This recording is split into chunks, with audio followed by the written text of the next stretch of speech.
పరలోకమందున మా కన్న తండ్రి, మీ ఘనమైన ఉన్నతమైన మహోన్నతమైన నామమునకు వందనములు, స్తుతులు, స్తోత్రములు తండ్రి.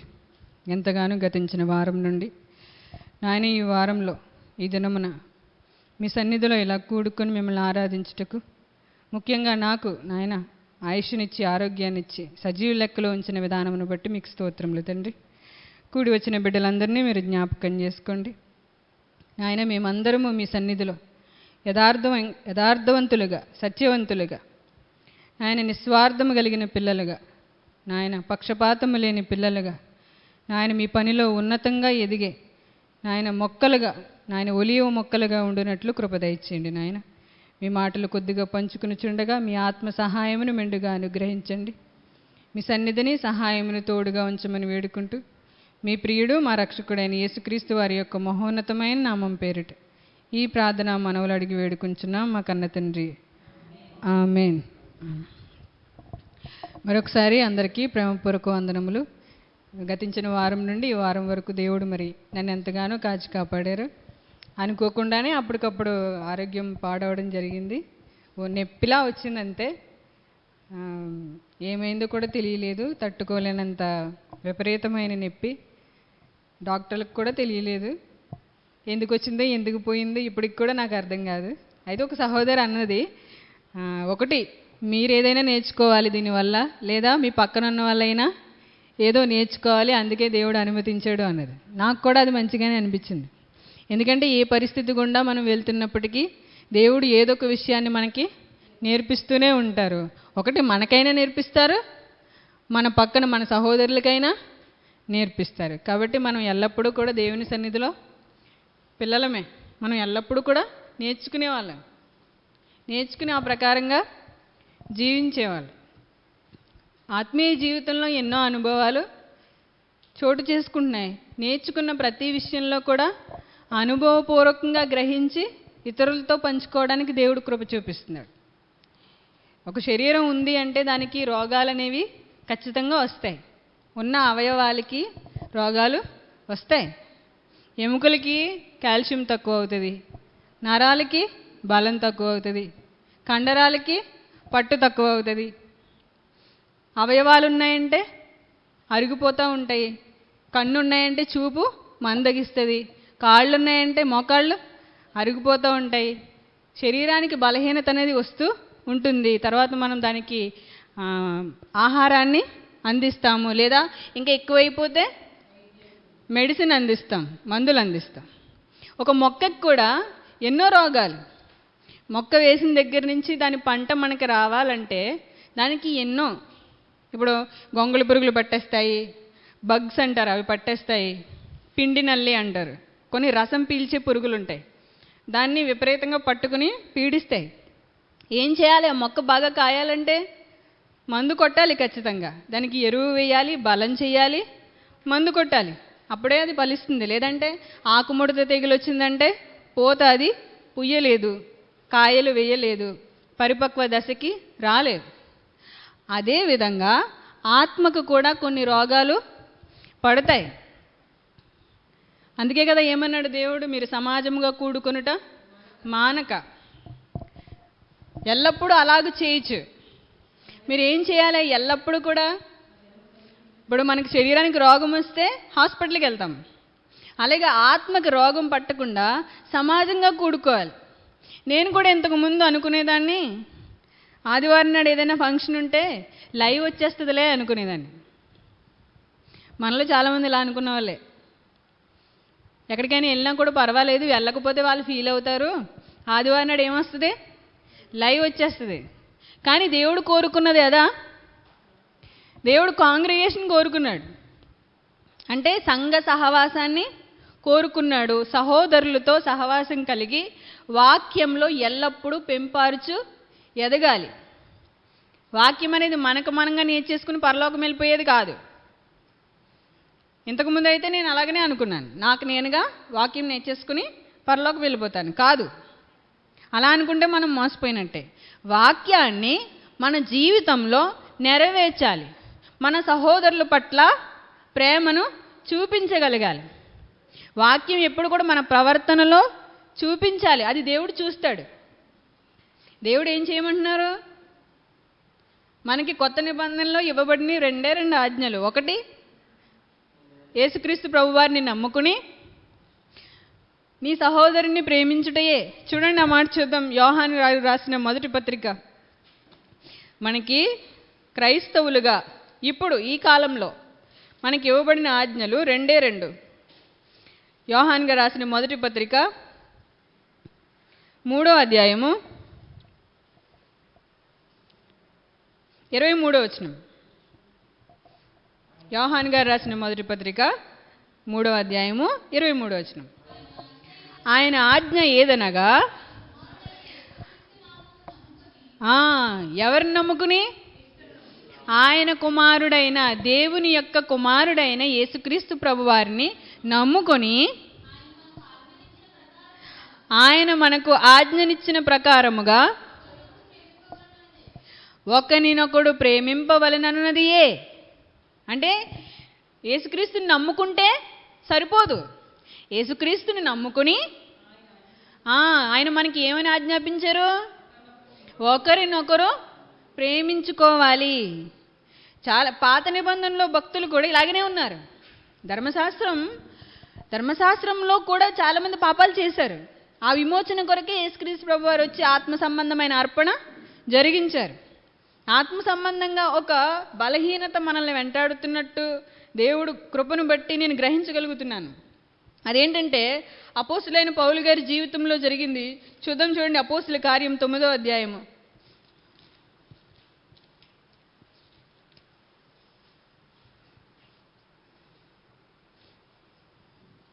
అపోస్తుల కార్యములు 9వ అధ్యాయము 1వ వచనం. సౌలు ఇంకను ప్రభు యొక్క శిష్యులను బెదిరించుటయును హత్య చేయుటయును తనకు ప్రాణాధారమైనట్టు ప్రధాన యాజకుల యొద్దకు వెళ్ళి ఈ మార్గమందున్న పురుషులను స్త్రీలను కనుగొని ఎడల వారిని బంధించి యెరూషలేమునకు తీసుకుని వచ్చుటకు దమస్కులోని సమాజంలో వారికి పత్రికలు ఇమ్మని అడిగాను. అంటే పౌలు ఏం చేస్తున్నాడు? ఎవరైతే యేసుక్రీస్తుని నమ్ముకున్నారో వాళ్ళందరినీ కూడా బెదిరిస్తూ హత్య చేస్తూ, ఈ చిన్న విషయం కాదు, చంపేస్తున్నాడు. యేసుక్రీస్తుని నమ్ముకున్న వాళ్ళని ఏం చేస్తున్నాడు? చంపేస్తున్నాడు, హత్య చేస్తున్నాడు. వాళ్ళని చంపడమే తనకి ప్రాణాధారం. అంటే ఏంటి? మనకి ఆహారం తినడం ప్రాణాధారం. అన్నం తినకపోతే ఏమవుతాము? చనిపోతాం. వాక్యం తినకపోతే ఆత్మ చచ్చిపోద్ది. కానీ పౌలుకి క్రైస్తవుల్ని చంపడమే ప్రాణాధారం. ఎందుకు అలా చంపుతున్నాడు అంటే గనక అదే అపోస్తలుల కార్యములు 23వ అధ్యాయము.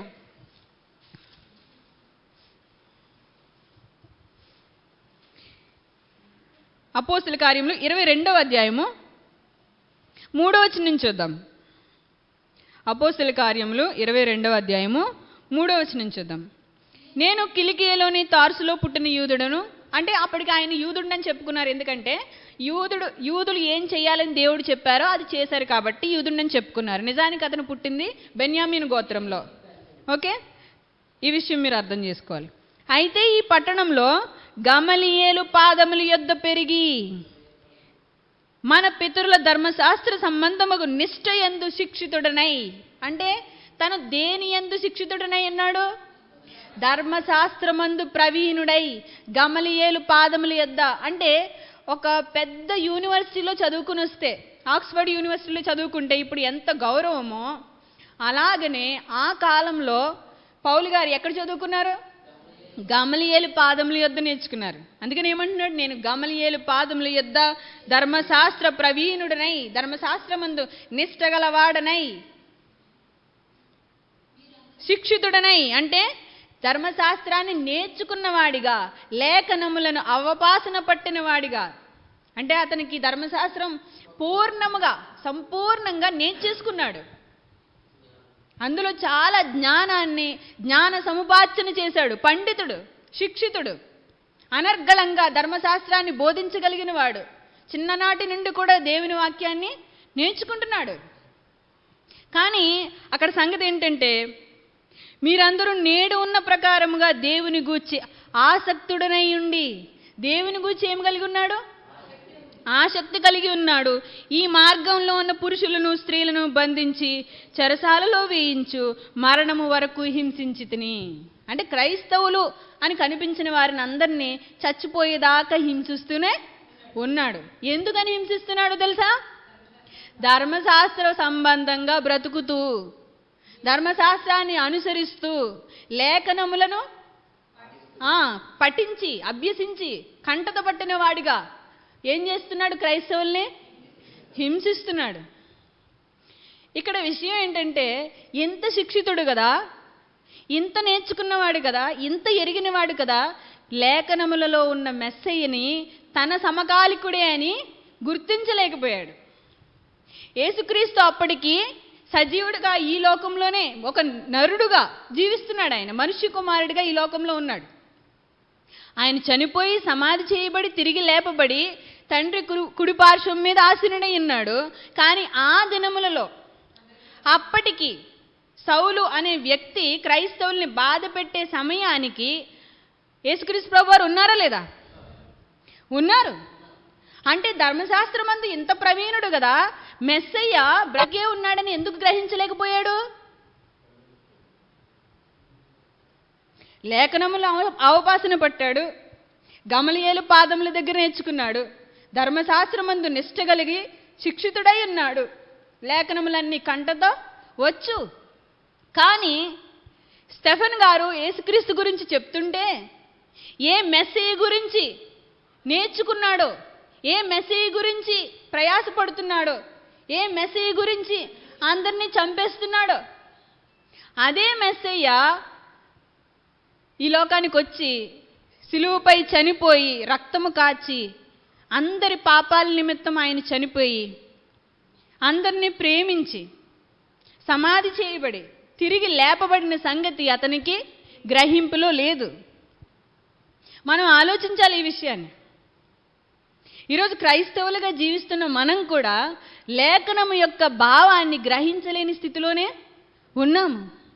నువ్వు ధర్మశాస్త్రమందు ప్రవీణుడివే, కానీ నిజమైన మెస్సయ్య గురించి స్టెఫెను చెప్తుంటే స్టెఫెను యొక్క మరణానికి సమ్మతిస్తున్నావు. అంటే నువ్వు లేఖనం నేర్చుకున్నావు, కానీ లేఖనం యొక్క భావము, దాని యొక్క క్రియ, దాని కార్యక్రమము జరుగుతుంది, దాన్ని నువ్వు గ్రహించలేకపోతున్నావు. ఈరోజు అలాగే ఉన్నారు కదా చాలామంది.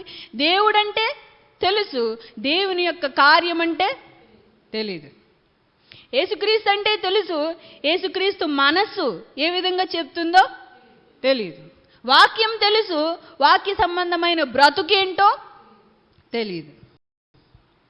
ఆలోచించాలి కదా. ఆ రోజు పౌలు గారు ఎంత శిక్షితుడు, ఎంత నిష్ఠ కలిగిన వాడు. యూదుడిని చెప్పుకుంటున్నాడు. అంటే యూదులు చేసే ఆ ఆజ్ఞలు, ఆ నిష్ఠ, ఆ కార్యక్రమము, ఆ పనులు అన్నీ చెప్పుకుంటున్నాడు. ఈరోజు చాలామంది అగ్రవర్ణాలకు చెందిన వారిలా ఫీల్ అవుతారు. వాళ్ళకలా బ్రతుకుతూ, వాళ్ళకలా ఫీల్ అవుతూ మేము అట్టివారంగా చూపించుకుంటారు. ఎందుకంటే దైవభక్తి. పౌలు కూడా అలా చూపించుకుంటున్నాడు. దైవభక్తితో నేను గొప్పవాడిని చూపించుకుంటున్నాడు. కానీ యేసుక్రీస్తు పక్కనే ఉన్నాడు, గ్రహించలేదు. మనం కూడా ఎలా ఉన్నామో ఆలోచించుకోవాలి. ఈరోజు నన్ను అడిగితే కనుక నిజంగా యేసుక్రీస్తు ఈ కాలంలో ఒక మనిషిగా మన పక్కనే ఉంటే కనుక నిజంగా మనం గ్రహించము. మనం ఏదో భక్తుల్లా ఫీల్ అయిపోతాం, కానీ నిజంగా యేసుక్రీస్తు మన పక్కనే ఉంటే మనం పట్టించుకోము. ఎందుకంటే మనకు వాక్యం తెలుసు, కానీ యేసు యొక్క బ్రతుకు మనకి తెలీదు, ఆ గ్రహింపు లేదు. అయితే పౌలు దేవుని యొక్క దర్శనం పొందుకున్నాడు, ప్రత్యక్షత పొందుకున్నాడు, క్రీస్తును గ్రహించాడు, ఆయన ప్రేమను తెలుసుకున్నాడు, ఆయనకి నచ్చినట్టుగా బ్రతికాడు, సాక్ష్యం ఇచ్చాడు. ఇదిగో నేను దేవుని యొక్క ప్రత్యక్షతను పొందుకున్నాను అని అందరికీ ఎలా సాక్ష్యం ఇచ్చాడు? తాను పొందిన దర్శనాన్ని సాక్ష్యమిస్తూ, ఈ ప్రకృతిని చూపిస్తూ, దేవుడు మీకు తినడానికి ఆహారాన్ని, మీ హృదయాలను సంతోషంతో ఉల్లాసముతో నింపుతూ, మీకు ఫలవంతమైన ఋతువులు ఇస్తూ, వర్షం ఇస్తూ. చూడండి, ఈ ప్రకృతిని ఒకసారి ఆలోచించండి. దేవుడు ఎలా ఉన్నాడు అని సాక్ష్యం ఇవ్వడం మొదలుపెట్టాడు ఎప్పుడైతే మెస్సయ్యని గ్రహించాడు. ప్రకృతిని చూస్తే దేవుణ్ణి ఎరుగని వాడు ఎవడు? యోబు గారు అంటారు చూడండి, యోబు గ్రంథం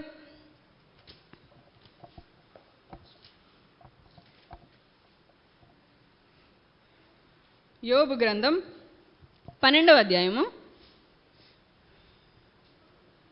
7వ వచనం. అయినను మృగములను విచారించుము. తీసారమ్మా అందరూ? యోబు గ్రంథము 12వ అధ్యాయము 7వ వచనం. అయినను మృగములను విచారించుము, అవి నీకు బోధించును. ఆకాశ పక్షులను విచారించుము, అవి నీకు తెలియచేయును. భూమిని గూర్చి ధ్యానించిన ఎడల అది నీకు బోధించును. సముద్రములోని చేపలను నీకు దాన్ని వివరించును.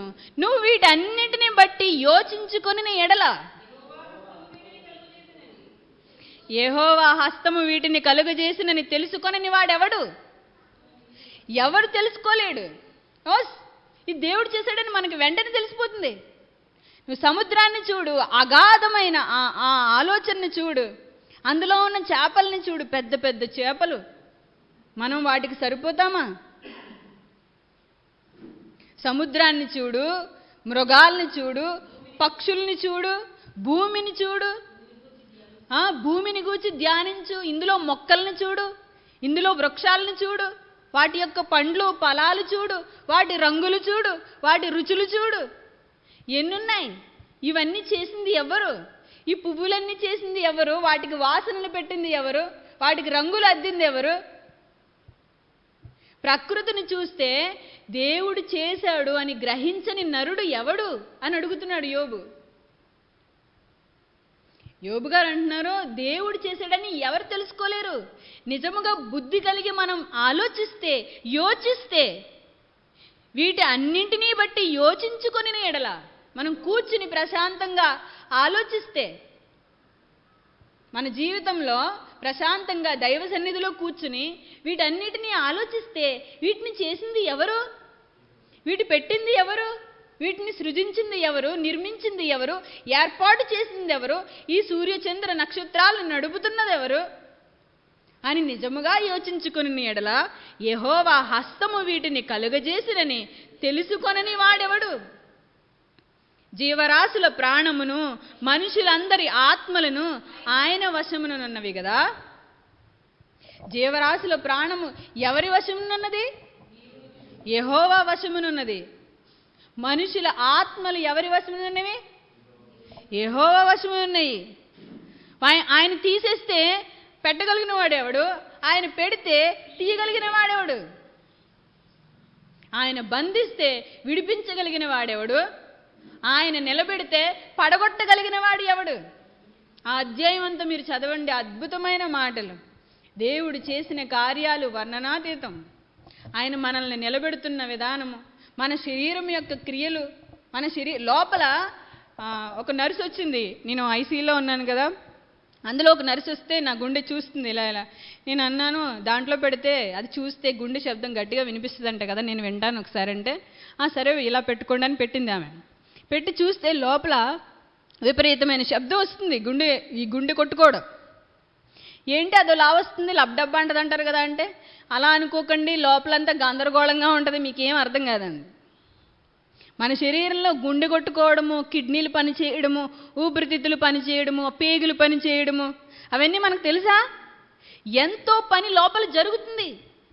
మనం తిన్న ఆహారము లోపలికి వెళ్ళడము, ఆ పొట్టలోంచి పేగులకి వెళ్ళడము, ఆ పేగుల్లోంచి మళ్ళీ వ్యర్థాలని వేరే చోటుకు పంపించడము, ప్రోటీన్స్ని విటమిన్స్ని వేరే చోటుకు పంపించడము, ఇది పెద్ద ప్రాసెస్, అద్భుతమైన కార్యక్రమం. ఈ గుండెలో ఏం జరుగుతుందో మనకి తెలియదు, ఊపిరితిత్తుల్లో ఏం జరుగుతుందో మనకు తెలియదు, ప్రేవుల్లో ఏం జరుగుతుందో మనకు తెలియదు. అవయవాల్లో ఎన్నో కార్యక్రమాలు దేవుడు ఏర్పాటు చేశాడు, ఈ శరీరాన్ని నడిపిస్తున్నాడు. ఆయన తీసేయాలనుకుంటే నిమిషంలో ప్రాణం ఏమన్నాడు? మనిషి ఆయువు తృణప్రాయము, నీటి బుడగ వంటిది. నిన్న మా ఊర్లో యాక్సిడెంట్ జరిగింది. నిమిషాల్లో, సెకండ్లలో ఒక ప్రాణం పోయింది. ఇద్దరు వెళ్తున్నారు, ఒక వ్యక్తి స్పాట్లోనే చనిపోయాడు. ఇద్దరు యవ్వనస్తులు, నిండు యవ్వనస్తులు. ఏం చేస్తే వస్తుంది ప్రాణం? వేగమే దానికి కారణం అన్నారు. ఒక అబ్బాయి ఉన్నాడు, అబ్బాయికి కాలు ఫ్రాక్చర్ అయింది, చెయ్యి జబ్బకి తగిలింది. ఎంతో బాధ, ఎంతో వేదన. నేనేం చేయలేను, కలవాలని అనిపించింది. నీరసంగా ఉన్నా సరే వెళ్ళాము, మాట్లాడాము. దేవుడి కృపను బట్టి బాగానే మాట్లాడాడు. బైబిల్ ఇచ్చి వచ్చాము.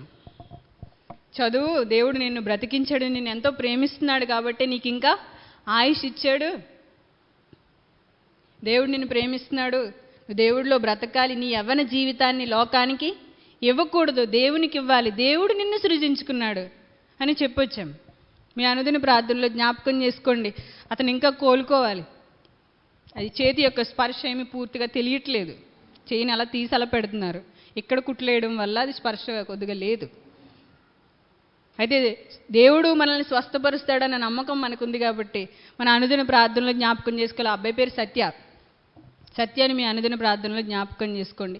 యవ్వనస్తుల్ని అపవాది ఎంతగా వాడుకుంటున్నాడు, ఎంతగా లోకాశలు చూపించి తన వలలో చిక్కించుకుని వాడుకుంటున్నాడు. అపోస్తులైన పౌలు యవ్వనుడు. స్టెఫెన్ గారు వస్త్రాలు తన దగ్గర పెట్టేటప్పటికి ఎవరు? చూడండి ఆ మాట, అపోస్తుల కార్యం 7వ అధ్యాయమా? అపోస్తుల కార్యములు 7వ అధ్యాయము 58వ వచనం. పట్టణపు వెలుపలికి అతన్ని వెళ్ళగొట్టి రాళ్ళు రువి చంపిరి. సాక్షులు సౌలు అని ఒక యవ్వనుని పాదముల యొద్ద తమ వస్త్రములు పెట్టిరి. సౌలు అప్పటికి ఎవరు? నిండు యవ్వనుడు, యవ్వనంలో ఉన్నాడు. తన అవయవాల్లో బలహీనత ఏమీ లేదు. తనకు కావాలన్న చోటకి వెళ్తున్నాడు, కావాలనుకున్నట్టుగా చేస్తున్నాడు. అందుకే క్రైస్తవులు అన్న వారిని ఉండవకూడదని కంకణం కట్టుకున్నాడు. అయితే మేము ఎదురు చూస్తున్న మెస్సయ్య యేసుక్రీస్తే అని అతను ఆలస్యంగా గుర్తించాడు. గుర్తించిన తర్వాత తన జీవితాన్ని మెస్సయ్యకే సమర్పించాడు. ఎన్నో పత్రికలు రాశాడు, ఎన్నో సంఘాలను కట్టాడు, ఎన్నో ఆత్మలను రక్షించాడు. పెళ్లి జోలికి కూడా వెళ్ళలేదు, పెళ్లి చేసుకోలేదు. ఈరోజు పెళ్లి చేసుకోవడం అనేది దేవునికి చాలా ఇష్టం. పెళ్లి కార్యక్రమం అనేది చాలా ఇష్టం. అయితే పౌలు అన్నాడు, పెళ్లి చేసుకుంటే నా భార్యని నా పిల్లల్ని సుఖపెట్టడం సరిపోద్ది, కాబట్టి నేను దేవుని సేవను చేయలేను అని చెప్పి ఏం చేశాడు? సేవలో నిలబడిపోయాడు. చాలామంది మనం భక్తుల్ని చూస్తాం. మీరు భక్త సింగ్ గారి జీవితం కానీ, తర్వాత దేవదాస్ అయ్య గారి జీవితం కానీ, ఏసన్న గారి జీవితం కానీ చూడండి. వాళ్ళు వివాహం చేసుకోలేదు, దేవుడి కోసం నిలబడిపోయారు, దేవుడు సేవ చేశారు. మరి ఇప్పుడు ఎలా? ఈ పాపలోకంలో పెళ్లి చేసుకోకుండా ఉండాలంటే కష్టమే, పెళ్లి చేసుకోవాలి. అయితే పెళ్లి చేసుకుని దేవుని సేవ చేయలేమా? చేయగలం. మనం బలహీనపడితే చేయలేం, కానీ దేవుని సహాయంతో మనం సమస్తము చేయగలం. నేను విన్నాను, నీ బిడ్డను సేవకిస్తావా, నీ కుమారుణ్ణి సేవకిస్తావా అని ఒక పాట ఉంటుంది. సమర్పణ చేయము ప్రభువునకు, అబ్రహాము తన కుమారుణ్ణి దేవునికి బలిగా ఇచ్చెను, నీ కుమారుణ్ణి దేవుని సేవకిస్తావా అని ఒక పాట ఉంటుంది. కానీ నేను అడుగుతున్నాను, నీ భర్తని సేవకిస్తావా? నీ భర్తని సేవకిచ్చి నువ్వు సేవలో నిలబడగలవా? నన్ను అడిగితే కుమారుణ్ణి సేవకివ్వడం ఈజీనే, ఎందుకంటే భర్త అన్ని తెచ్చిపెడతాడు, బాగుండొచ్చు. కుమారుణ్ణి సేవకి ఇవ్వాలంటే కష్టం, ఈజీనే. ఎందుకంటే కష్టాలన్నీ ఎవరు పడతారు? కుమారుడు పడతాడు సేవలో. కానీ భర్తను సేవకి ఇవ్వాలంటే చాలా కష్టం, ఎందుకంటే వచ్చే ఆదాయం అంతా ఆగిపోద్ది. ఎంత కష్టమైన ఎంత నష్టమైనా భరించాల్సి వస్తుంది. కానీ దేవుడు విడిచిపెడతాడా? విడిచిపెట్టాడు. సంఘాన్ని ఎంతగా ప్రేమించాడో దేవుడు చూపించడానికే నీ పెండ్లి భార్యను విడవవద్దు అన్నాడు. నువ్వు నీ భార్యను ఏం చేయాలి? నీ శరీరము వలె ప్రేమించాలి. దేవుని వాక్యం మనం ఎంత విన్నా వ్యర్థమే. దేవుని వాక్యానుసారంగా మనం నడుచుకుంటేనే దేవుడికి ఇష్టము. నీ పెండ్లి భార్యను నువ్వు ఎలా చూసుకోవాలి? నీ శరీరం వలె చూసుకోవాలి. భార్యను విడనాడుట నాకు అసహ్యమైన కార్యము అన్నాడు. మీకా గ్రంథంలో ఉంటుంది ఆ మాట, చూడండి ఒకసారి.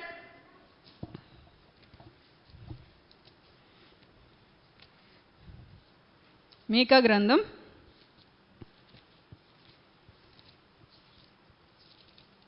'ఇశ్రాయేలీల జీవితం ఆయనకి ఇష్టం లేక మలాకీ గ్రంథం 2వ అధ్యాయము 15వ వచనం చూద్దాం.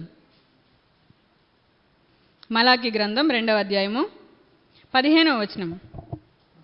కొంచెముగానైనను దైవాత్మనుందిన వారిలో ఎవరునూ ఇలాగున చేయలేదు. అంటే కొంచెం దైవాత్మ ఉన్నా సరే ఇంత నీచంగా ప్రవర్తించరు. ఒకడు చేసినను ఏమి జరిగెను? దేవుని చేత సంతతి నొందవలనని అతడు యత్నము చేసెను కదా. కాగా మిమ్మల్ని మీరే జాగ్రత్త చేసుకుని యవ్వనమున పెండ్లి చేసుకుని మీ భార్యల విషయంలో విశ్వాసఘాతకులుగా ఉండకుడి. మీ భార్యల విషయంలో మీరు ఎలా ఉండకూడదు? విశ్వాసఘాతకులుగా ఉండకూడదు. ఎందుకంటే నువ్వు నీ పొరుగువాని భార్యను ఆశించకూడదు. నీ పొరుగువాని ఎద్దునైనను గాడిదనైనను దాసినైనను ఇంటినైనను దేనినైనను ఆశింపకూడదు. ఇది మనకి దేవుడిచ్చిన ఆజ్ఞ. ఆ ఆజ్ఞను ఇశ్రాయేలీయులు మీరి తన పెండ్లి భార్యను విడిచిపెట్టి ఆమెను బాధ పెట్టి వీళ్ళు ఏమవుతున్నారు? దేవుని దృష్టిలో విశ్వాసఘాతకులు అవుతున్నారు. పెండ్లి చేసుకోలేదా? మంచిది. కానీ చేసుకున్నావా? విడుదల పొందవద్దు. నీ భార్యను నీ సొంత శరీరం వలె ప్రేమించాలి. ఇది దేవుని ఆజ్ఞ. ఆ ప్రేమలోనే దేవుడు ఉన్నాడు. భార్యాభర్తల ప్రేమలో ఎవరున్నారు? దేవుడున్నాడు. తల్లిదండ్రుల ప్రేమలో దేవుడున్నాడు. పిల్లల ప్రేమలో దేవుడున్నాడు. మనం ఒకరినొకరు ప్రేమించుకున్నటే ఆయన మనకిచ్చిన ఆజ్ఞ. మనం దేవుణ్ణి నమ్ముకోవడం మాత్రమే కాదు, దేవుణ్ణి నమ్ముకున్న ప్రకారంగా ఒకరినొకరు ప్రేమించుకోవాలి. నిన్ను వలె నీ పొరుగు వాడిని ప్రేమించాలి. నీ భార్యనైతే నీ శరీరం వలె ప్రేమించాలి. నీకు ఆకలిస్తున్నప్పుడు అన్నం తింటున్నావు కదా, ఏం చేయాలి అప్పుడు? నీ భార్య కూడా అన్నం తిందో లేదో నువ్వు చూసుకోవాలి. నీ సొంత శరీరం వలె. అంటే నీ శరీరానికి దాహం వేస్తే ఏం చేస్తావు? నీళ్లు తాగుతావా లేదా? మరి ఆమె కూడా నీళ్లు తాగుద్దో లేదో చూసుకోవాలి.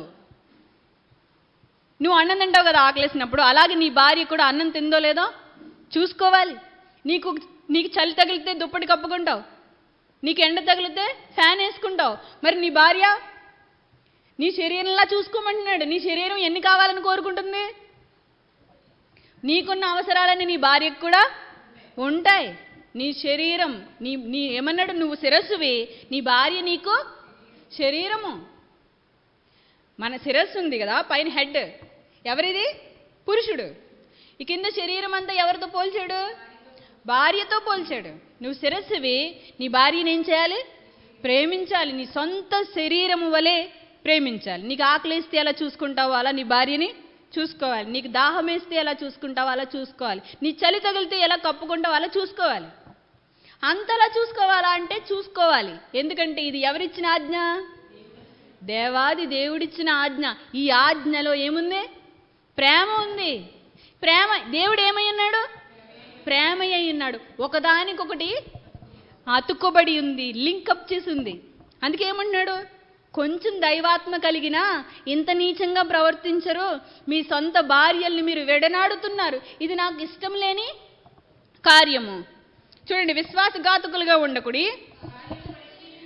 భార్యను పరిత్యజించుట నాకు అసహ్యమైన క్రియయని ఇశ్రాయేలు దేవుడగు యెహోవా సెలవిచ్చుచున్నాడు.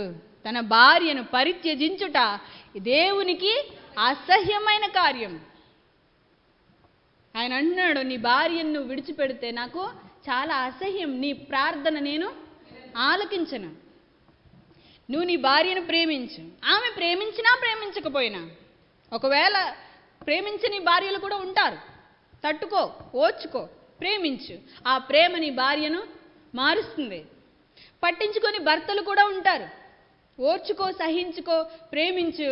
దేవుడు నీ ప్రేమ ద్వారా నీ భర్తను మారుస్తాడు. ఇద్దరూ ఒక తాటి మీదకి రావాలి. అప్పుడే దేవుడు మనతో ఉంటాడు. మనం ఏం చేసినా ఫలిస్తుంది.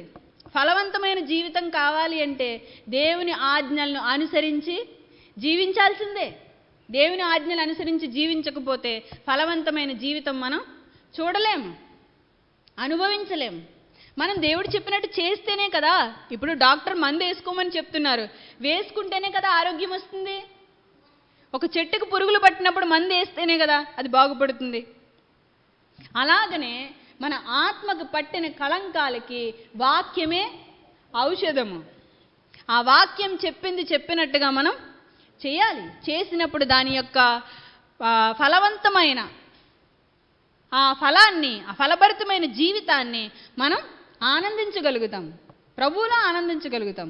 ఇంకేమంటున్నారు చూడండి, భార్యను పరిత్యజించుట నాకు అసహ్యమైన క్రియ అని ఇశ్రాయేలు దేవుడు సెలవిచ్చుచున్నాడు. మరియు ఒకడు తన వస్త్రములను బలాత్కారముతో నింపుట నాకు అసహ్యమని సైన్యములకు అధిపతి యెహోవా సెలవిచ్చుచున్నాడు. కాబట్టి మీ మనస్సులను కాచుకొనుడి, విశ్వాసఘాతకులు కాకుడి. మీరు పరాయి స్త్రీలను చూడకండి, మీ మనసుని కాచుకోండి.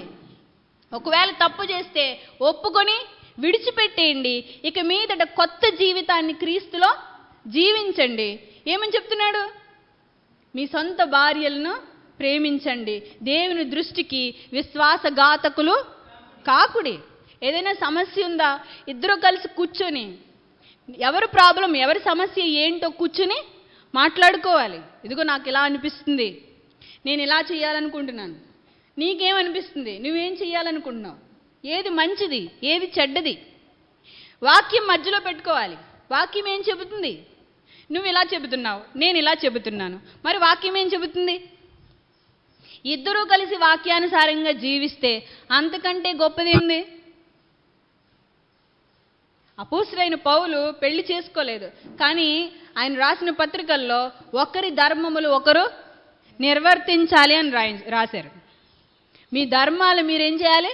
నిర్వర్తించండి. నీ భార్య పట్ల నువ్వు చేయాల్సిన కార్యాలు బాధ్యతతో చేయాలి. నీ భర్త పట్ల నువ్వు చేయాల్సిన కార్యాలు బాధ్యతతో చేయాలి. తద్వారా మనం దేవుని సేవను గొప్పగా ఘనంగా చేయగలుగుతాము. దుష్టుడు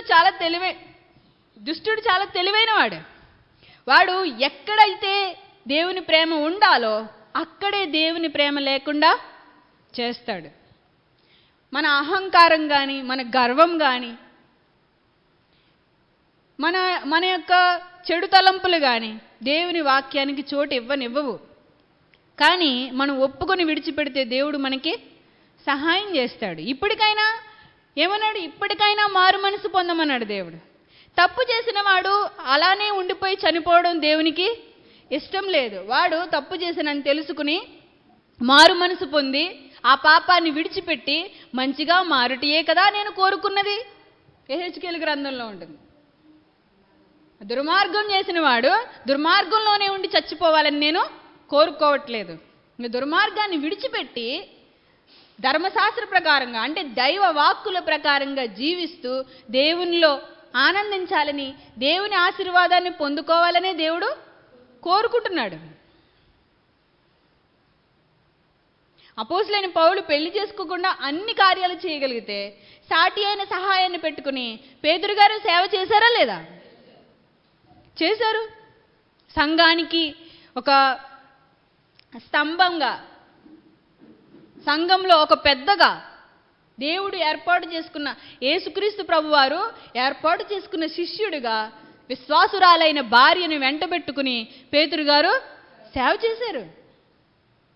భార్య భర్తకి సాటి అయిన సహాయం కావాలి, కానీ అతన్ని బలహీనపరిచే, అతన్ని వెనక్కి లాగే ఒక బండగా ఉండకూడదు.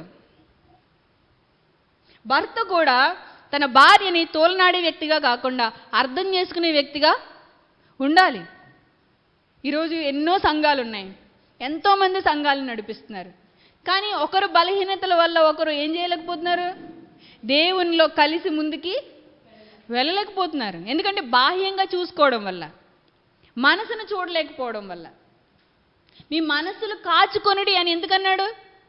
నీ భార్య యొక్క మనసును నువ్వు అర్థం చేసుకోలేకపోతున్నావు కాబట్టి, నీ భర్త యొక్క మనసును నువ్వు అర్థం చేసుకోలేకపోతున్నావు కాబట్టి నువ్వు బాహ్యంగా చూస్తావు. వెళ్ళాడు, వచ్చాడు, తిన్నాడు, పడుకున్నాడు అనుకుంటావు. నువ్వు అతని మనసు ఏంటో నువ్వు అర్థం చేసుకో. భార్యను కూడా ఏమనుకుంటాడు? ఇంటి దగ్గర కూర్చుని తినేసి ఉంటుంది, ఫుల్గా పడుకుంది, దీనికి పనే ఉంది అనుకుంటాడు. కానీ తన మనసుని అర్థం చేసుకోలేడు. అందుకే మీరు ఒకరి మనసు ఒకరు అర్థం చేసుకోవాలి. ఏకాత్మ ఏక మనసు కలిగి ఉండమన్నాడు దేవుడు. భార్యాభర్తలు ఎలా ఉండాలి? ఏక మనసు కలిగి ఉండాలి. వివాహము అన్ని విషయములలో ఘనమైనది, పాన్పు నిష్కలంకమైనది అన్నాడు. నిస్వార్థంగా, నిష్పక్షపాతంగా, ప్రేమగా ఉంటే ఆ కుటుంబాల్లో ఉన్న పిల్లలు, మనుమలు అది పిల్ల పిల్ల తరములకి ఆశీర్వాదం అన్నాడు. మన ప్రవర్తన మన పిల్లలు చూస్తారు. మనం చేసిన ఒకవేళ మనం తప్పుడు పనులు చేస్తే, నేను ఇంతకుముందు కూడా చెప్పాను, ఎప్పుడైనా సరే తండ్రి ఒక సిగరెట్ కాలిస్తే కుమారుడు 100 సిగరెట్లు కాలుస్తాడు. నువ్వు ఒక్క బీదవాడికి అన్నం పెడితే నీ కొడుకు 100 మంది బీదలకి అన్నం పెడతాడు. నువ్వే నీ కుమారుడికి మాదిరి. ఎందుకంటే ఆ మాట ఎవరు చెప్పారు? మన రక్షకుడైన యేసుక్రీస్తు ఏమనన్నారు? తండ్రి ఏమి చేయట కుమారుడు చూచునో దానినే చేయును అన్నాడు. తండ్రి ఏం చేస్తే కుమారుడు అదే చేస్తాడంట. తండ్రి గొప్పగా జీవిస్తే కుమారుడు కూడా గొప్పగా జీవిస్తాడు. పిల్లల్ని అనే ముందు మన జీవితాలను ముందు మనం పరిశీలించుకోవాలి. దేవుని సన్నిధిలో మన జీవితాలు బాగు చేసుకుంటే దేవుడు మనం చేసిన తప్పుల్ని తన రక్తంతో కడిగి వేసి మన పిల్లలకి అది రాకుండా ఆయన ఏం చేస్తాడు? అడ్డుకట్ట వేస్తాడు. మనం చేసిన దరిద్రాలు, మనం చేసిన తప్పుడు అలవాట్లు, మనం చేసిన తప్పుడు పనులు ఇవన్నీ మన పిల్లలకు అంటుకోకుండా ఆయన రక్తంతో ఆయన అడ్డుకట్ట వేసి మన కుటుంబాల్ని బాగు చేసి ఇక మీదట మన పిల్లల్ని చక్కగా దేవుని వాక్యంలో పెంచగలిగితే మంచిగా మన కుటుంబాలు వర్ధిల్లుతాయి.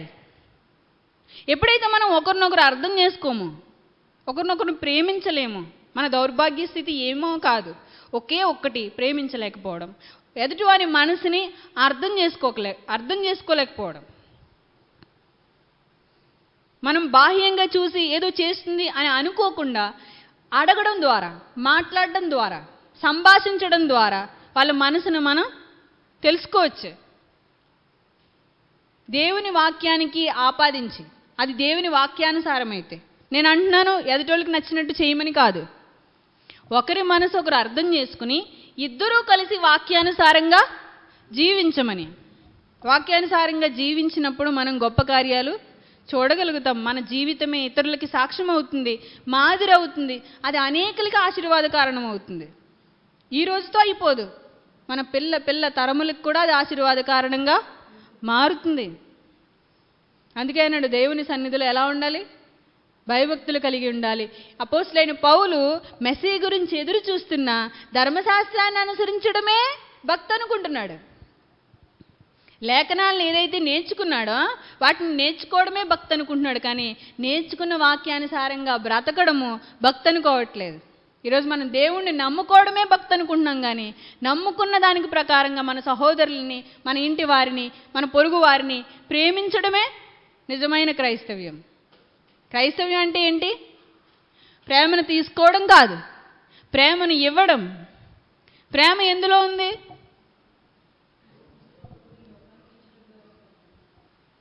త్యాగంలో ఉంది. నువ్వు త్యాగం చేయకుండా ప్రేమ కనిపించదు. మీరు ఎప్పుడైనా సరే ప్రేమిస్తున్నానని మీరు ఎంత చెప్పినా నమ్మరు ఎదుటి వాళ్ళు. ఎందుకంటే మన త్యాగంలోనే ప్రేమ ఉంది. యేసుక్రీస్తు ప్రభువారు మన కోసం ఏం త్యాగం చేశారు? తన ప్రాణాన్నే త్యాగం చేశారు. ఆయన విడిచిపెట్టకూడని భాగ్యమైన పరలోకాన్ని విడిచిపెట్టి ఈ లోకానికి వచ్చేశారు. మన సుఖం మనం చూసుకుంటే ఇతరులను ప్రేమించేది ఏముంది? మన సుఖాన్ని వదులుకుని త్యాగం చేస్తేనే ఇతరులని ప్రేమించడం అవుతుంది. అది అందుకే కదా ఏమన్నాడు? తన కుమారుణ్ణి ఆయన ఇచ్చుట ద్వారా ప్రేమ ఎట్టిదో ఆయన మనకి చూపించాడు. ఇందులో ప్రేమ ఉన్నది. ఆయన ఎంతగానో ప్రేమిస్తున్న తన కుమారుణ్ణి మనకి ఇచ్చేశాడు. మన పాపముల నిమిత్తమై మనల్ని క్షమించడానికి ఆయన కుమారుణ్ణి ఇచ్చాడు. ఇందులో ప్రేమ ఉంది. మనం కూడా మన సుఖాన్ని వదులుకుని, మన సౌఖ్యాన్ని వదులుకుని, మన కంఫర్ట్ జోన్ ఏదైతే ఉందో దాన్ని వదులుకుని, తగ్గించుకుని, ఇతరుల కోసం త్యాగపూరితమైన ప్రేమను ఎప్పుడైతే చూపిస్తామో అప్పుడే మనం నిజమైన క్రీస్తుని ప్రపంచానికి చూపించగలుగుతాం. మన ప్రేమ ఎలా ఉండాలి? త్యాగపూరితమై ఉండాలి. ఆ సేవ పౌలు గారు చేశారు. మహానుభావుడు చేశాడు. ఎన్నో సంఘాలను కట్టాడు, ఎన్నో పత్రికలు రాశాడు, ఆత్మకు పట్టిన ఎన్నో కళంకాల గురించి అతను చెప్పాడు. దేవునికి వాళ్ళు ఎంతో గొప్పగా వాడబడ్డారు. మనం ఆయన చేతిలో వాడబడే పాత్రలుగా ఉండాలి అంటే ఏం చేయాలి? మనం యేసుక్రీస్తుని నమ్ముకుని మనం ఒకరినొకరు ప్రేమించుకోవాలి. కాబట్టి అట్టి ధన్యత దేవుడు మనందరికీ వాళ్ళని కోరుకుంటూ నా మాటలు ముగిస్తున్నాను. తలలో ఉంచండి, ప్రార్థన చేసుకుందాం.